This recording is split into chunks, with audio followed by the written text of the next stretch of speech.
Hello നമസ്കാരം. എല്ലാവർക്കും ഹിമാക്സിലേക്ക് സ്വാഗതം. ഒരു chapter, 2 question, sure answer, sure mark എന്നൊരു മോട്ടോ ഉയർത്തിപ്പിടിച്ചുകൊണ്ട് നമ്മൾ നടത്തുന്ന പരീക്ഷയുമായി ബന്ധപ്പെട്ട ക്യാമ്പയിനിലേക്ക് ഒരിക്കൽ കൂടി നിങ്ങളെ സ്വാഗതം ചെയ്യുകയാണ്.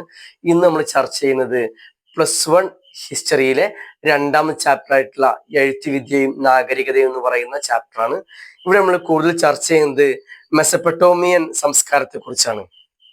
അതിനുള്ള കാരണം, ആദ്യമായിട്ട് എഴുത്തുവിദ്യയും നാഗരികതയും കണ്ടെത്തിയത് മെസപ്പൊട്ടോമിയയിലാണ്. മോസാസ്, പൊട്ടാമസ് എന്ന് പറയുന്ന 2 വാക്ക്, പൊട്ടോമസ്, മോസോസ് എന്നീ 2 വാക്കിൽ നിന്നാണ് മെസപ്പൊട്ടോമിയ എന്ന വാക്ക് കണ്ടെത്തിയത്. ഓക്കെ, നദി, സെന്റർ ഇല്ലെങ്കിൽ നടുഭാഗം എന്നൊക്കെ പറയില്ലേ, ഈ 2 അർത്ഥങ്ങളാണ് ഈ വേർഡുകൾക്ക് വരുന്നത്. ഇറാഖിലാണ് മെസപ്പൊട്ടോമിയ സ്ഥിതി ചെയ്യുന്നത്. യൂഫ്രട്ടീസ്, ടൈഗ്രീസ് നദിക്ക് തീരത്തായിരുന്നു മെസപ്പൊട്ടോമിയസ് ഉണ്ടായിരുന്നത്. ഇത്രയും കാര്യങ്ങൾ മറക്കരുത്. ഇതിൽ വന്നിരുന്ന പ്രധാനപ്പെട്ട ക്വസ്റ്റ്യൻ എന്ന് പറയുന്നത് ഇവരുടെ ഭൂമിശാസ്ത്രപരമായിട്ടുള്ള ഘടനയായിരുന്നു. ഇവരുടെ വടക്കുഭാഗം, കിഴക്കുഭാഗം, അതുപോലെ തന്നെ കിഴക്കുഭാഗം, തെക്കുഭാഗം, ഇങ്ങനെ 4 ഭാഗത്തായിട്ട് വ്യത്യസ്തമായിട്ടുള്ള വ്യത്യാസങ്ങൾ ഉണ്ടായിരുന്നു. ജനങ്ങളുടെ ജീവിതത്തിൽ വ്യത്യാസം, അവരുടെ വേഷവിധാനത്തിൽ വ്യത്യാസം ഉണ്ടാവും, അവരുടെ ജോലിയിൽ വ്യത്യാസം ഉണ്ടാവും. ഒക്കെ ഭൂമിശാസ്ത്രപരമായിട്ട് വ്യത്യസ്തമായ ശൈലികളായിരുന്നു ഉണ്ടായിരുന്നു പറയുന്നുണ്ട്. അങ്ങനെ നോക്കുമ്പോൾ വടക്കുഭാഗത്ത് കൂടുതലും നമ്മുടെ പുൽമേടുകൾ എന്നൊക്കെ പറയില്ലേ, അങ്ങനത്തെ പ്രദേശമായിരുന്നു മെസപ്പൊട്ടോമിയയുടെ വടക്കുഭാഗം. അതുകൊണ്ട് തന്നെ വടക്കുഭാഗത്തുള്ള ജനങ്ങൾ ജീവിക്കാൻ ആശ്രയിച്ചിരുന്ന ജീവിതമാർഗം അവര് കന്നുകാലി മേച്ചിൽപ്പുറങ്ങൾ തേടിപ്പോയുമായിരുന്നു വടക്കുഭാഗത്തുള്ളവർ ജീവിച്ചിരുന്നത്. ഇനി വടക്ക് കിഴക്കോട്ട് വരുമ്പോൾ സ്ഥിതി മാറുകയാണ്. അവിടെ കാടാണ്, മരങ്ങളാണ്, അരുവികളാണ്. അഥവാ അവിടെ കൃഷി ചെയ്യാൻ സമൃദ്ധമായിട്ടുള്ള ഫലപുഷ്ടമായിട്ടുള്ള മണ്ണുകൾ ഉണ്ടായിരുന്നു. അതുകൊണ്ട് കൃഷി ഇവിടെ നടന്നിരുന്നു. BC 6000-നും 5000-നും ഇടയിൽ മാത്രമാണ് കൃഷി സ്റ്റാർട്ട് ചെയ്തതായിട്ട് പറഞ്ഞതെന്ന് ഈ പോയിന്റിൽ പ്രത്യേകം ഓർക്കണം. ഇതാണ് വടക്ക് കിഴക്ക് ഭാഗത്തിന്റെ അവസ്ഥ. ഇനി കിഴക്ക് ഭാഗത്തേക്ക് വരുമ്പോൾ ഒന്നും കൂടെ ചേഞ്ച് വരികയാണെന്ന് നമ്മൾ പറയേണ്ടതായിട്ട് വരും. കിഴക്കു ഭാഗത്ത് നദിയായിരുന്നു യൂഫ്രട്ടീസ്. ടൈഗ്രീസ് നദിയാണ് കിഴക്കു ഭാഗത്ത് നിലനിന്നിരുന്നത്. ഇവിടെയുള്ള ആളുകൾ ജീവിക്കാൻ സ്വാഭാവികമായിട്ടും ഏതു മാർഗമാണ് സ്വീകരിക്കാൻ നമുക്കറിയും. ഇവര് മുക്കുവരായിരുന്നു. ഇവര് മീൻ പിടിച്ചും അതുപോലെ തന്നെ അങ്ങനെയുള്ള ജോലികൾ ചെയ്തുമാണ് ഉള്ള ആളുകൾ ഉപജീവന മാർഗം മുൻപോട്ട് കൊണ്ടുപോയിരുന്നത്. ഇനി തെക്ക് ഭാഗങ്ങളിലേക്ക് വരുവാണെങ്കിൽ ഒന്നും കൂടെ മാറ്റം വരുന്നു ജീവിതശൈലിയിൽ. അവരുടെ സിറ്റുവേഷൻ മാറുന്നു. ഇവിടെ മരുഭൂമിയായിരുന്നു.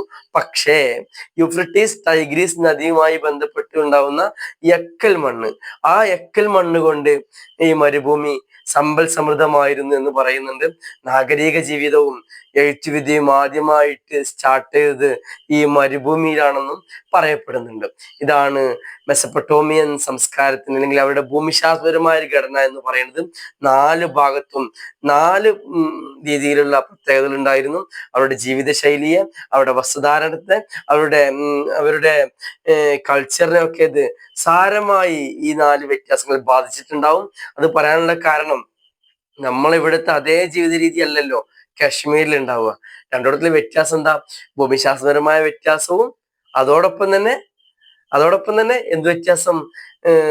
നേച്ചറിലുള്ള, പ്രകൃതിയിലുള്ള വ്യത്യാസമാണ് നമ്മളെയും കാശ്മീരികളെയും വ്യത്യസ്തമാക്കുന്നത്. നിറത്തിൽ വ്യത്യാസം ഉണ്ടാവും, ജീവിതശൈലിയിൽ വ്യത്യാസം ഉണ്ടാവും, നമ്മളെ താമസ സൗകര്യത്തിൽ വ്യത്യാസം ഉണ്ടാവും, കൾച്ചറിൽ വ്യത്യാസം ഉണ്ടാവും. ഈ വ്യത്യാസമൊക്കെ മെസപ്പൊട്ടോമിയയിലും ഉണ്ട് എന്ന് നമ്മൾ മനസ്സിലാക്കി വെച്ചാൽ മതി. ഓക്കെ, ഇതാണ് മെസപ്പൊട്ടോമിയയുടെ അതിർത്തിയുമായി ബന്ധപ്പെട്ട്, ഭൂമിശാസ്ത്രപരമായി ബന്ധപ്പെട്ട് പറയാനുള്ളത്. വ്യത്യസ്തമായ വാർഷിക പരീക്ഷകൾ പല സമയങ്ങളിലായിട്ട് ഇത് ചോദിച്ചിട്ടുണ്ട്. ടെക്സ്റ്റ് ബുക്കിൽ വിശദമായിട്ട് ഈ ഭാഗം കൊടുത്തിട്ടുണ്ട്. ഈ ടെക്സ്റ്റ് ബുക്ക് ഉള്ളത് നിങ്ങൾക്ക് ഏറെയാണ് പഠിക്കാൻ റിസ്ക് ഉണ്ടെങ്കിൽ എന്നോട് നോട്ട് ചോദിക്കാം. ഡിസ്ക്രിപ്ഷനിൽ നമ്പർ കൊടുത്തിട്ടുണ്ട്. ഇനി അത് പ്രയാസം ഉണ്ടെങ്കിൽ ഈ വീഡിയോയുടെ തൊട്ട് താഴെ തന്നെ ഞാൻ നമ്പർ കൊടുത്തിട്ടുണ്ട്. നിങ്ങൾക്ക് അതിൽ ബന്ധപ്പെട്ട് കഴിഞ്ഞാൽ ഷോർട്ട് നോട്ട് നൽകാം. സംശയങ്ങൾ ഉണ്ടെങ്കിൽ ചോദിക്കണം, വിശദമായിട്ട് നമുക്ക് ആ സമയത്ത് പറയാം. ഈ ചാപ്റ്ററിൽ നിന്ന് വരുന്ന മറ്റൊരു പ്രധാനപ്പെട്ട ഭാഗമാണ് മെസപ്പൊട്ടോമിയൻസിന്റെ എഴുത്തുവിദ്യ എന്ന് പറയുന്നത്. 3200-ൽ മാത്രമാണ്, BC 3200-ൽ മാത്രമാണ് എഴുത്തുവിദ്യ ആദ്യമായിട്ട് കണ്ടെത്തുന്നത്. ഓക്കെ, ഈ എഴുത്തുവിദ്യയെ കുറിച്ച് പറയുമ്പോൾ നമ്മൾ മനസ്സിലാക്കേണ്ട ഒരുപാട് കാര്യങ്ങളുണ്ട്. മെസപ്പൊട്ടോമിയൻ സൈറ്റുകളിൽ നിന്ന് ഒരുപാട് ടാബ്ലറ്റുകൾ കണ്ടെത്തിയിട്ടുണ്ട്. ഇവര് എന്തിനാ ശരിക്കും എഴുത്തുവിദ്യ എഴുതുന്നത്? നമ്മൾ എന്താ എഴുത്തുകൊണ്ട് ഉദ്ദേശിക്കുന്നത്? നമ്മൾ സംസാരിക്കുന്ന ഒന്നിനെ കൃത്യമായിട്ട് അടയാളപ്പെടുത്തുന്നതിനെയാണ് ഈ എഴുത്തുവിദ്യ എന്ന് പറയുന്നത്. നമ്മളത് അക്ഷരരൂപേണയാണ് അടയാളപ്പെടുത്താറുള്ളത്. പക്ഷെ മെസപ്പൊട്ടേമിയൻസ് ഇത് ചിത്രരൂപേണയായിരുന്നു ആലേഖനം ചെയ്തിരുന്നത് എന്നുള്ളതാണ്. എക്സാമ്പിൾ ആയിട്ട് പറയുകയാണെങ്കിൽ ഒരു വയൽ ഇല്ലെങ്കിൽ ഒരു പാടം അത് ഉഴുതുമറിക്കുന്ന ഒരു കാളയെ കാണുകയാണ്, അല്ലെങ്കിൽ ഒരു പശു എടുത്തിട്ട് പശുവിനെ കറക്കുന്ന ഒരു കർഷകനെ കാണുകയാണ്. ഇതിൽ നിന്ന് ഒരുപാട് കാര്യങ്ങൾ പഠിക്കാനുള്ള ഈ ചിത്രത്തിൽ നിന്ന്. ഇതുപോലെ ചിത്രങ്ങളിലൂടെ ആയിരുന്നു ഇവരുടെ കമ്മ്യൂണിക്കേഷൻ നടത്തിയിരുന്നത്. പല ചിത്രങ്ങളും കൃത്യമായിട്ട് വായിച്ചെടുക്കാൻ പറ്റാതായിരുന്നു എന്ന് പോലും ചരിത്രകാരന്മാര് പറഞ്ഞു വെക്കുന്നുണ്ട്. എന്നാൽ ഈ എഴുത്തിനെ ഒരു പ്രത്യേക രീതിയിലായിരുന്നു അവര് സൂക്ഷിച്ചു വെച്ചിരുന്നത്. അതിനെയാണ് ക്യൂണിഫോം രീതി എന്ന് പറയുന്നത്. എന്താ ക്യൂണിഫോം? ഒരുപാട് കളിമണ്ണൊക്കെ എടുത്ത് നല്ലോണം കുഴച്ചെടുത്തിട്ട് അത് ഒരു ടാബ്ലറ്റ് രൂപേണ ആക്കിയിട്ട് അതിൽ കൃത്യമായിട്ട് ചെത്തിക്കുറിപ്പിച്ച മരത്തണ്ടൊക്കെ യൂസ് ചെയ്ത് അത് വെച്ച് എഴുതുന്നു. എഴുതിയതിന് ശേഷം അത് വെയിലത്ത് കൊണ്ടുപോയി വെച്ച് ഉണക്കിയെടുത്തു കഴിഞ്ഞാൽ അതൊരു രേഖയായിട്ട് നിൽക്കും. അതിന് പിന്നീട് ഒന്നും എഴുതാനോ കൂട്ടിച്ചേർക്കാനോ ഒന്നും പറ്റില്ല. ഇതൊരു ആധികാരിക രേഖയായിട്ട് മാറ്റാനായിട്ട് പറ്റുമെന്നാണ് അവർ വിശ്വസിച്ചു പോന്നിരുന്നത്. ഇങ്ങനെ ഒരുപാട് ടാബ്ലറ്റുകൾ മെസപ്പൊട്ടേമിയൻ സൈറ്റുകളിൽ നിന്നും ലഭിച്ചിട്ടുണ്ട്. രാജാവിന്റെ ശാസനങ്ങൾ, അതുപോലെ തന്നെ പ്രജകൾക്ക് വേണ്ട നിയമാവലികൾ ഒക്കെ ഇവര് എഴുതി തയ്യാറാക്കിയിരുന്നത് ഇങ്ങനെ പല ടാബ്ലറ്റുകൾ യൂസ് ചെയ്തുകൊണ്ടായിരുന്നു.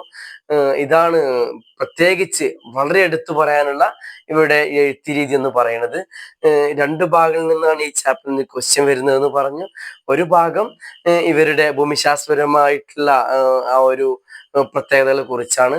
മറ്റൊന്ന് ഇവരുടെ എഴുത്ത് രീതിയാണ്. രണ്ട് ഭാഗം കൃത്യമായിട്ട് പഠിച്ചിട്ട് പോകണം. ടെക്സ്റ്റ് ബുക്കിൽ കൃത്യമായിട്ട് ഇതിൻ്റെയൊക്കെ ഭാഗങ്ങള് വിശദമായിട്ട് കൊടുത്തിട്ടുണ്ട്.